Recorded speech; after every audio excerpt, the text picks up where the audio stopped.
ধন্যবাদ মাননীয় স্পিকার।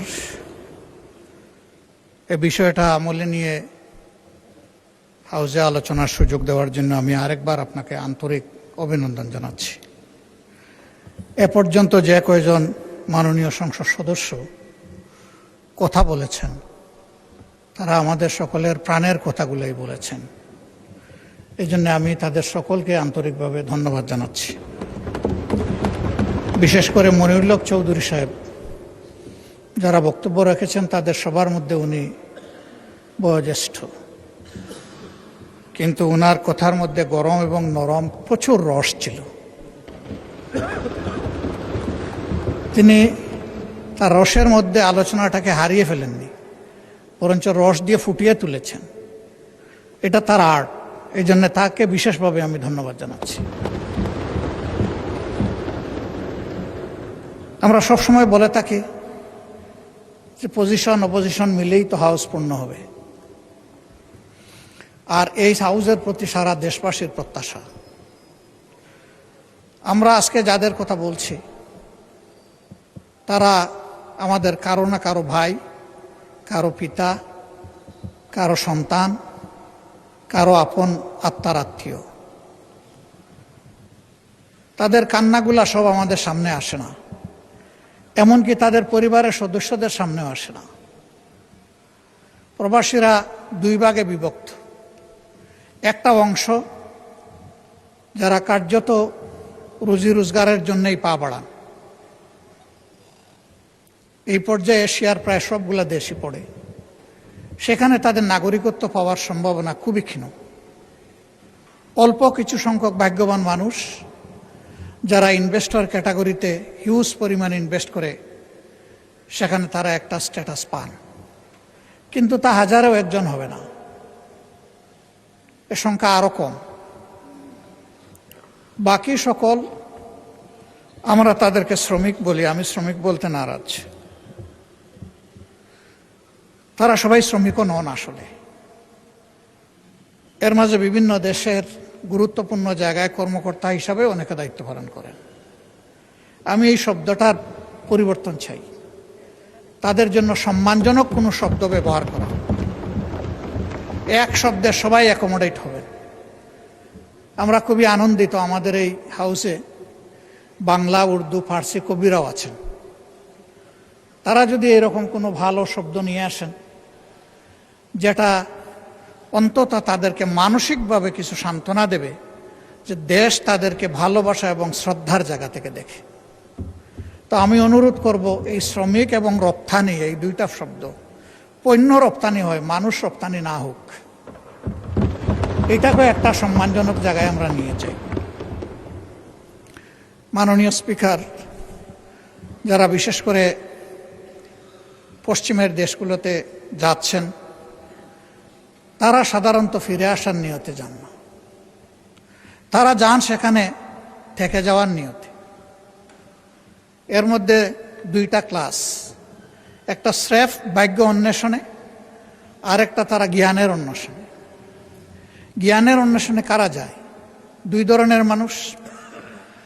যাদের ফিনান্সিয়াল এবিলিটি আছে পিতামাতার, তাদের সন্তানরা যায় নিজ দায়িত্বে নিজ খরচে। আর যাদেরকে আল্লাহ তাআলা চমৎকার মেধা দিয়েছেন, মা বাপ গরিব, তারা যায় ফুলব্রাইট বা কোনো ধরনের স্কলারশিপ নিয়ে। এই দুই শ্রেণী আমাদের অ্যাসেট। তারা সেখানে শিক্ষা নেওয়ার পরে ওই সংশ্লিষ্ট দেশগুলোতে সার্ভিস দিচ্ছেন। ইতিমধ্যে শুনেছেন বিমানে যে ওয়াইফাই সংযুক্ত হয়েছে এর মেইন কারিগর ব্যক্তিটি কিন্তু বাংলাদেশের। তার টিমে 13 জন ছিল, সেই লিড করেছে টিমকে। 4G থেকে 5G-তে নেওয়ার ফার্স্ট স্টেপটা যিনি নিয়েছেন তিনিও একজন বাংলাদেশী। অবশ্য এখন তিনি বাংলাদেশের একটা বিশেষ জায়গায় সার্ভিস দিচ্ছেন। এই ধরনের মণিমুক্তাগুলো দেশ থেকে চলে গেল, আমরা দেশকে সাজাবো কি দিয়ে? এই জন্য আমি ফিল করি আমাদের ফিনান্সিয়াল রিমিটেন্স তো অবশ্যই লাগবে দেশের অর্থনীতির চাকা চালু রাখার জন্য, কিন্তু তার চাইতে কম ইম্পর্টেন্স নয়, আমাদের এখন প্রয়োজন ইন্টেলেকচুয়াল রিমিটেন্স। দুনিয়ার বিভিন্ন উদীয়মান শক্তি এবং দেশ তাদের তরুণ যুবক যুবতীদেরকে ইনসেন্টিভাইজ করেছে, তাদেরকে মূল্যায়ন করেছে, সসম্মানে তাদেরকে দেশে ফিরিয়ে এনেছে। উদাহরণস্বরূপ বলতে পারি পাশের দেশ ভারত। একসময় তাদের দেশে সেই রকম স্কিল হ্যান্ড কোনো কার্ডিয়াক সার্জন ছিল না। তারা দেবী শেঠিকে, তাদের মুক্তাকে তাদের দেশে ফিরিয়ে এনেছে এবং তাকে বলেছে তুমি কি চাও? সে বলেছে আমি টাকা পয়সা চাই না, আমি একটু সম্মান চাই, আর আমার কাজের জন্য আমি একটা কমফোর্ট জোন চাই। বিদেশে যাদের সাথে কথা হয়েছে আমাদের সেই মণিমুক্তাগুলো একই কথা বলে যে আমরা একটু সম্মান চাই এবং একটা কমফোর্ট জোন চাই, যাতে কোনো ধরনের অযাচিত হস্তক্ষেপ ছাড়া আমি আমার মেধার স্ফুরণ এবং বিকাশ ঘটাতে পারি। আমি মাননীয় প্রধানমন্ত্রী থাকলে খুবই প্রীত হতাম, ভালো লাগতো কথাগুলা সরাসরি তিনি শুনতেন। নিশ্চয়ই কেউ না কেউ তাকে এগুলা কনভে করবেন বলে আমি আশা করি। আমি অনুরোধ করব যে তিনি এই বিষয়টার প্রতি অবশ্যই গুরুত্ব দেবেন। আমাদের ফিনান্সিয়াল রিমিটেন্সের পাশাপাশি তিনি যেন ইন্টেলেকচুয়াল রিমিটেন্সটাকে গুরুত্ব দেন। তাহলে সমাজের বহু জায়গায় আমরা নূতনত্ব খুঁজে পাব এবং তাদের মেধা এই জাতিকে সকলের সাথে একত্রিত হয়ে সামনে এগিয়ে নেবে। আমি এটা বলছি না যে তারা না হলে আমাদের দেশ চলবে না, তবে আমি এটা জোর দিয়েই বলছি তারা হলে এই দেশটা আরো ভালো চলবে। আরো যেখানে ভালো চলবে সেখানে আমরা কেন তাদেরকে উপেক্ষা করব? এই লোকদের আরো কিছু বঞ্চনা আছে। তারা সাধারণত মারা গেলে এদেশে এখন আর ফিরে আসে না। এক সময় 2 দিন, 5 দিন, 7 দিন, 13 দিন, 15 দিন পরে তাদের লাশ ফেরত আসত। এখন সবাই বুঝেছে যে এই কাজটা সঠিক নয়, বরঞ্চ তাদের ফ্যামিলি নিয়ে যে দেশে তারা থাকেন এখন তারা চেষ্টা করেন লাশটা যেন ওখানেই দাফন হয়ে যায়। তাদের এখানে আমাদের কাছে এইরকম কোনো চাহিদা নেই যে আমাদের লাশটা বিদেশে নিয়ে যান, কিন্তু তারা জীবন্ত যখন আসে তখন লাশের চাইতে খারাপ পরিণতি কোনো কোনো ক্ষেত্রে তাদেরকে ভোগ করতে হয়। আমরা তাদের প্রতি কৃতজ্ঞতা দেখাতে পারি না, এমনকি কারো কারো আপনজন, আপন ভাই তাকে তার প্রপার্টি থেকে ডিপ্রাইভ করে, বিভিন্ন ধরনের আইনের জটিলতায় ফেলে দেয়, মিথ্যা মামলা দিয়ে হয়রানি করে। আর পাশের বাড়ির লোকেরা তো আছে, সেখানে যদি পরিচিত আগে থেকেই বিরাজমান কোনো শত্রুতা থাকে সেটা আবার আগুনের মধ্যে ঘিল ঢেলে দেয়। এই সমস্ত জটিলতায় তারা যখন পড়ে আইনের আশ্রয় নেন, তখন যেখানে গিয়ে তারা সাশ্রয়টা চান, শান্তিটা খুঁজে পেতে চান, ওখানে গিয়ে আরেক দফা তারা হয়রানির মুখোমুখি হন। ওখানে যাওয়া মাত্রই তাদের কাছে বিরাট অঙ্কের একটা কিছু চেয়ে বসা হয়, কারণ মনে করে এই লোকগুলা টাকার মেশিন, চাইলেই পাওয়া যাবে। আমি চাইবো না কেন? যদি কেউ টাকা দিতে পারলো তো হয়তো তার কিছু কাজ হলো, যদি দিতে পারলো না তাহলে চোখের পানি মুছে মুছে আবার দেশ থেকে তাকে বিদায় নিতে হলো। তাদের এই কান্নাগুলো আছে। জমি ট্রান্সফারের ব্যাপারে কিছু জটিলতা নতুন করে তৈরি করে গেছে প্রিভিয়াস ফেসিবাদী সরকার। আমি বর্তমান সরকারকে বিনয়ের সাথে অনুরোধ করব, সেই বিষয়গুলো দেখা দরকার, কগনিজেন্সে নেওয়া দরকার। মাননীয় আইনমন্ত্রী আছেন, যেখানে যেটুকু এটাকে ডিফিউজ করা যায়, ইজি করা যায়, রিলিজ করা যায়, সেটা অবশ্যই করা উচিত। কারণ আমরা তাদেরকে বাদ দিয়ে আমরা নই, তাদের সহই তো আমরা। আর এশিয়াতে যারা আছেন তাদের কান্নাটা অন্যরকম। তাদের ব্যাপারে অনেকেই কথা বলে গেছেন, আমি কথাগুলো রিপিট করব না, যেহেতু তারা অলরেডি বলে ফেলেছে। তারা কাঁদে, কিন্তু আপনজনকে চোখের পানি দেখায় না, চোখের পানি লুকিয়ে কাঁদে। ভিডিও কলে কথা বলে আর্টিফিশিয়াল হাসি দেয়। অনেকের সাথে এরকম কথা হয়েছে। আমি জিজ্ঞেস করি, তোমাদের এই বুবা কান্নার খবর কি তোমাদের আপনজন জানে? কয় আস্তাগফিরুল্লাহ, এগুলা জানানো যাবে না। আমরা কষ্টে আছি, ওদেরকে কষ্টে ফেলতে চাই না। ওরা বুঝুক যে আমরা ভালো আছি, তাহলে আমাদের কষ্ট আমরা কিছুটা ভুলে থাকতে পারবো।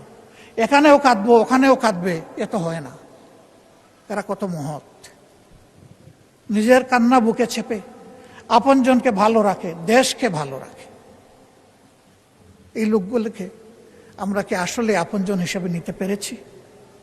আমি দেখি না, কষ্ট লাগে। আমরা কি একটু তাদেরকে আপনজনের চাদর দিয়ে জড়াই ধরতে পারি না? মাননীয় স্পিকার,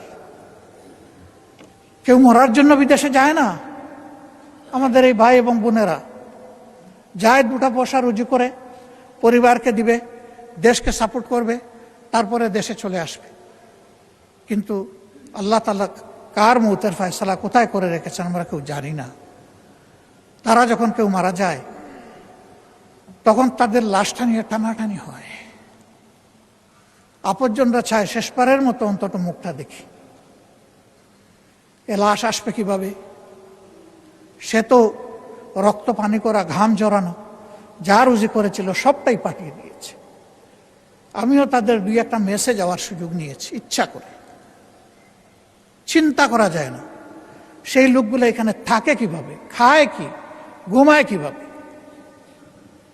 জনাব বরকতুল্লাহ বুলু সাহেব বলেছেন যে অতি নিম্ন ওয়েজে তারা সেখানে চাকরি করে, এদিকে পুষায় না। তারা আজিদের দিকে চেয়ে থাকে কেউ তাদেরকে একটু স্নেহ আদর করবে কিনা। কেন? এটি কেন হবে? অন্য দেশের লোকেরা তো এরকম হয় না। এইখানে ওই সিন্ডিকেট চক্র শুরু থেকে শেষ সব জায়গায় গাটে গাটে গাপটি মেরে বসে আছে। এই লোকগুলার রক্ত বিক্রি করে ওরা ওদের সাথে উপহাস করে, ওদের বিজনেস করে। এই সব জায়গা অবশ্যই চিহ্নিত করতে হবে এবং এদেরকে আইনের আওতায় এনে 10 জনকেও যদি শাস্তি দেওয়া হয়, আমি বিশ্বাস করি ওদের সবগুলার গায়ের লোম খাড়া হয়ে যাবে। আমরা যদি সাকসেসফুলি সিনসিয়ারলি এই কাজগুলো করতে পারি, এই সরকারের ক্রেডিট যে এই দলের যিনি জন্মদাতা ছিলেন, এই দরজা এই জানালা তিনি খুলেছিলেন। তাদের আমলে এসে যদি আমাদের প্রবাসী ভাই বোনদের বঞ্চনা দূর হয়, তাহলে তাদের নামটি ওদের হৃদয়ে সোনার অক্ষরে লেখা হয়ে যাবে। কিন্তু অতি চমৎকার চমৎকার কথা এখানে আমরা ওড়ালাম, কাজের কাজ কিছুই হলো না। যেই তিমিরে সেই তিমিরেই থাকলো। তাহলে শুধু এই সরকার ডিসরেসপেক্টেড হবে না, আমরা সবাই ডিসরেসপেক্টেড হব। আমাদের প্রতি ওদের একটা ঘৃণাবোধ তৈরি হবে যে ওরা কথা বলে সুন্দর সুন্দর কিন্তু আমাদের জন্য কিছুই করে না। আমার বিনয়ী অনুরোধ, এই ভাই বোনগুলোকে যেন আমরা টাকার মেশিন হিসাবে না দেখি। আমরা যেন আমাদের প্রাণ হিসাবে, কলিজা হিসাবে দেখি। যদি আমরা কলিজা হিসাবে দেখতে পারি তাহলে তাদের আত্মা যেমন শান্তি পাবে, আমাদের আত্মা শান্তি পাবে। একটা বিশেষ বিষয়ে আমি দৃষ্টি আকর্ষণ করছি। বিষয়টি স্বরাষ্ট্র মন্ত্রণালয়ের সাথে সম্পর্কিত। এটি হচ্ছে ভিসা জটিলতা। অনেকে বলেছেন, আমি পার্টিকুলারলি জিজ্ঞেস করেছি তাদেরকে, তোমাদের সমস্যাগুলো কোথায়? তারা বলেছে, আমরা তো আগে করেছি কনভেনশনাল পাসপোর্ট, এরপরে করেছি আমরা এমআরপি, এখন ই পাসপোর্ট করতে গেলে এমআরপি এবং আমাদের এনআইডি এই 2টা হুবহু মিল থাকতে হবে। আমাদের অফিস ল্যাপসেসের কারণে ওই আকার একার নামের একটু অধিক সেদিক, বয়সের একটু সামান্য তারতম্যের কারণে এখন আর ই পাসপোর্ট হচ্ছে না। ফলে আমরা কিন্তু অনেকেই এখানে ইলিগেল হয়ে গেছি অলরেডি, আর কেউ কেউ হওয়ার উপক্রম। এই সংখ্যা শত নয়, হাজার হাজার। এ প্রবলেমটা কিভাবে সর্ট আউট করে সলভ করা যায়? দুর্বলতা কিছু আমাদের অফিসিয়াল, কিছু হয়তো তাদের, কিন্তু মানুষগুলো তো আমাদের, এরা তো আমাদের অ্যাসেট। আমাদের এই অ্যাসেটগুলোকে কিভাবে আমরা এই ব্যাপারে হেল্প করতে পারি, এটা তাদের মেইন প্রবলেম। তার লিগ্যাল ইনস্ট্রুমেন্ট যদি তার হাতে না থাকে তাহলে ওই দেশে থাকবে কিভাবে? তার তো ঠিকানা হবে জেল। সে গেল পরিবার আর সমাজকে সাহায্য করার জন্য, এখন ঠিকানা যদি তার জেল হয় তাহলে তো হলো না। তা আমি মাননীয় স্বরাষ্ট্রমন্ত্রীকে অনুরোধ করব, বিদেশের মাটিতে থেকেই এনআইডি এবং পাসপোর্টের এই জটিলতাটা অতি সহজে কিভাবে নিরসন করা যায়। ইনশাল্লাহ আপনি পারবেন, শুধু পদক্ষেপ নেওয়ার ব্যাপার। আমরা আপনার জন্য দোয়া করব আপনি যাতে পারেন। আর লাশগুলা হয়ে যাওয়ার পরে আমি আল্লাহর নামে দুহাই দিয়ে বলবো, একদিনের জন্য যেন সেই লাশ নিয়ে কোনো টানা হেঁচড়া না হয়।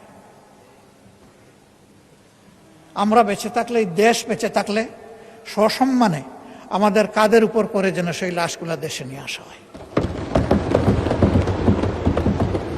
এরপরে দূতাবাসের ব্যাপারে যে কথাগুলো বলেছেন, আমি সবগুলোর সাথে সম্পূর্ণ একমত।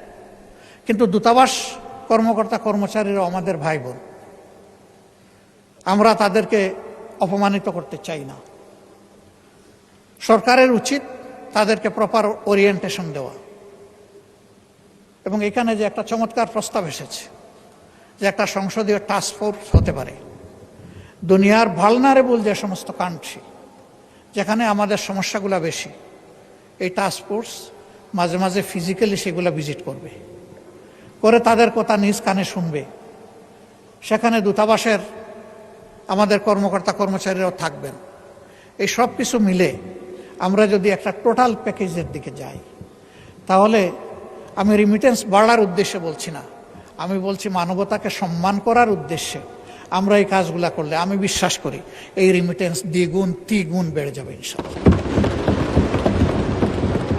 দেশ এবং জাতি বেনিফিটেড হবে, তারা বেনিফিটেড হবে, সম্মানিত বোধ করবে।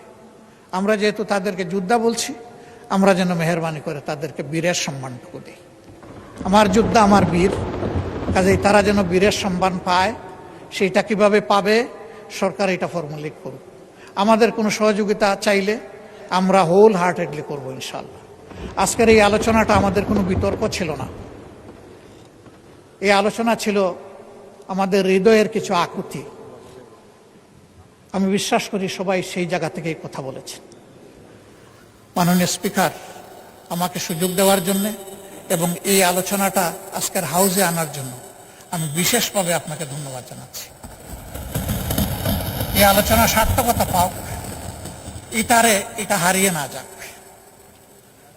এই জন্যে এই ব্যাপারে আপনার জায়গা থেকে আপনি বিশেষ উদ্যোগ নেবেন, এই প্রত্যাশা ব্যক্ত করে আমার কথা এখানেই শেষ করছি।